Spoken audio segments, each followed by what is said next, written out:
Hi Kelly and Miranda and the rest of the community. I wanted to make this video and share my progress since starting the program with you guys. Um, and thinking back to spring of 2019, I was fresh into private practice, working part-time in an agency, part-time building a caseload and figuring out all the private practice steps. I remember planning to leave my job when the working session began that April, and feeling so confident after those 2 weeks. Definitely not having finished all of the modules, but knowing that there was so much in the plan that, session after session, twice a year, I've just been growing and getting stronger each time. It started with understanding that I didn't need to be on insurance panels to be successful, to have a business that sustains my life and my family. Once I was able to kind of disconnect with some of those beliefs that really felt like I had to do it that way, you know, which led me to finding, the really settling, getting detailed on the kind of clients I like to work with, the kind of work I really do well. And not feeling like, oh, I need to keep a caseload. Instead, providing work for the clientele with the types of issues that I really have trained well on, and know I produce good outcomes with.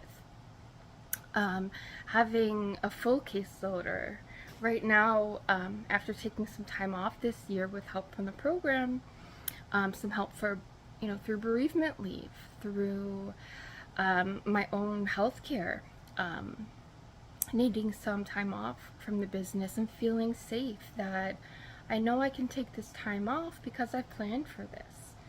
This is part of my business plan that Zinimi provides. Understanding, especially over the last year, that I definitely am part of the neurodiverse community. And actually Zinimi's group for neurodiverse therapists actually helped me in getting assessed, actually getting a diagnosis, which, as we know, doesn't mean everything, but it just, in terms of really clarifying what my need was, what my clients' needs were, really, those stuck points not just being, my lack of energy, but like some things I need to kind of sit with for a minute, kind of understand how to overcome those. So kind of unpacking each of these pieces, I see things just becoming more and more secure. With just having a community, having Kelly and Miranda, while also having some other coaches, also having just a whole lot of us going through this, kind of sharing ideas, strategizing, of like what's going to make the biggest impact. For me, I know a big part of, especially the last year, was doing less. I'm such a maximalist, to slow down, to kind of really look at what's making the most impact. What do I really want to be putting my foot in that next step? Because shiny object syndrome, oh, it's taken so much of my time. And it's fun, and it feels great in that moment. But knowing I can have a parking lot for all those great ideas that I'll get to, just not yet. Kind of feeling okay that there's a plan for it. That excitement's not gonna just kind of fall by the wayside. It'll come back when there's some room in the schedule.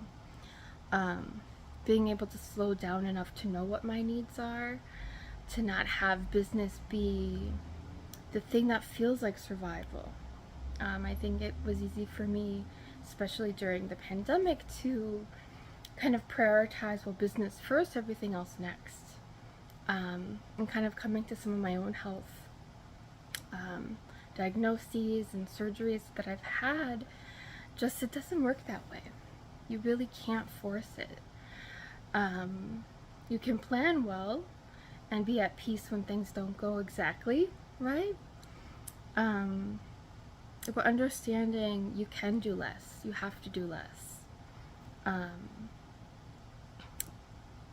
in order to become more full, in order to grow and see, take that step back and see, what is it we're building.